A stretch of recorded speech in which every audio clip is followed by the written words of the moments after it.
Welcome to the Still Point Podcast. I'm your host, Angelo Coates. This space is dedicated to examining how we find clarity and discipline in the midst of life's noise. Whether we're talking about mental health, martial arts, social work, or family life, there is always value in pausing to locate that still point within ourselves. That place of calm when the world demands reaction. Today, we're diving into a topic that's deeply influenced the way I think, move, and show up. Not only as a martial artist, but as a father, a partner, and a social worker. The topic is Stoicism. It's a word that gets tossed around a lot these days, especially in motivational circles, online spaces, and the self-help world. But Stoicism isn't about being cold or emotionless. It's not about suppressing what you feel. It's about discipline of the mind. It's about learning to live in alignment with nature, with reality, and with your own values, even in the middle of suffering, chaos, or challenge. And if you stay with me, by the end of this episode, I hope you'll walk away with a clearer sense of what Stoicism is, and how it might already be showing up in your own life. What is Stoicism? Stoicism is a philosophy that originated in ancient Greece around 300 BCE. It was founded by Zeno of Citium, and later expanded on by powerful thinkers like Epictetus, Seneca, and Marcus Aurelius. But even though the philosophy was born centuries ago, its principles are timeless. At the heart of Stoicism is a very simple and yet deeply challenging idea: that there are things in life we control and things we do not. Wisdom lies in learning the difference between the two. This one principle forms the foundation for everything else in Stoic thought. The idea that we cannot control outcomes, other people's actions, the past, or the future. But what we can control is our own mind, our reactions, our choices, our values, and our attitude. Epictetus, who began life as a slave and eventually became one of Stoicism's most respected teachers, said it like this: "It's not what happens to you, but how you react to it that matters." And that single line, if you sit with that, it can change everything. Stoicism invites us to stop blaming, stop wishing, and start working with what's real, with what's in front of us. Now let's move from theory to practice. For me, some of the clearest lessons in Stoicism have come from time spent on the mat. As a brown belt who's trained for over 9 years, I can tell you, there's no philosophy quite like Jiu Jitsu to humble your ego and sharpen your mindset. When you're in a bad position, say bottom mount or trapped in side control, the temptation is to panic. But panic burns energy. Panic clouds judgment. What Jiu Jitsu teaches, like Stoicism, is that we must respond, not react. That we must breathe, assess, and execute based on leverage, timing, and patience. It's the same principle. You can't control the opponent, but you can control your frame, your breath, your posture, your internal dialogue. You can control your choices. Marcus Aurelius said, "You have power over your mind, not outside events. Realize this and you will find strength."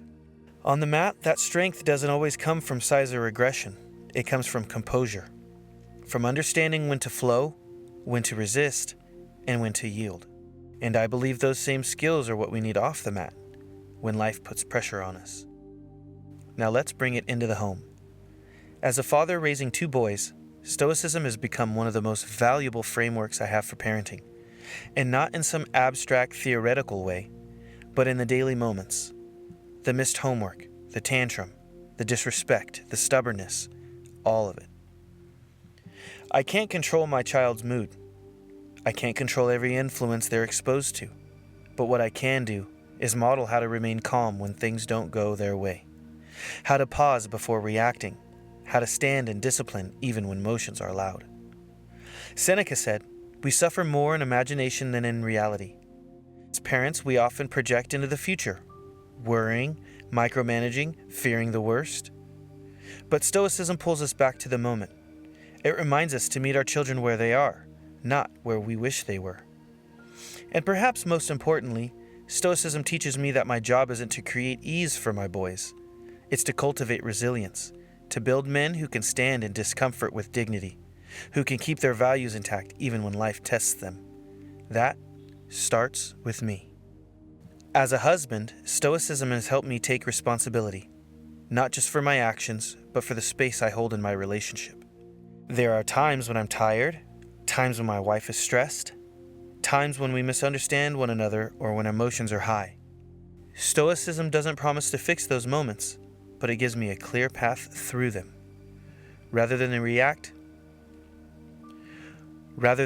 with defensiveness, I've learned to respond with intention, to listen before speaking, to choose understanding over ego. A Stoic would ask, what is the most virtuous action in this moment? That might mean apologizing, or staying quiet, or simply holding space. It doesn't mean abandoning boundaries, it means leading with integrity. When I stop trying to control the conversation or the outcome, I make space for connection. And when I embody patience, she doesn't have to walk on eggshells. That's what Stoicism looks like in a marriage. It's not about dominance or detachment. It's about being present, being composed, and being accountable. Finally, let's talk about the work. In social work, especially in behavioral health, we face an immense amount of emotional labor. We're often sitting with people in crisis, navigating broken systems, and advocating for those who have been failed too many times. And if you're not careful, it's easy to burn out. Easy to carry frustration, resentment, even hopelessness. But Stoicism reframes that. It says, do the work, control what you can, release the rest. In practice, that looks like doing your best with each client and letting go of the outcomes you can't force. Looks like showing up consistently even when progress is slow. It means understanding that anger at the system is valid, but that your strength lies in how you respond to it, not how long you dwell in it. Epictetus says, don't explain your philosophy, embody it. In social work, embodiment means meeting pain with purpose, meeting obstacles with clarity, and holding on to your principles when it would be easy to let go.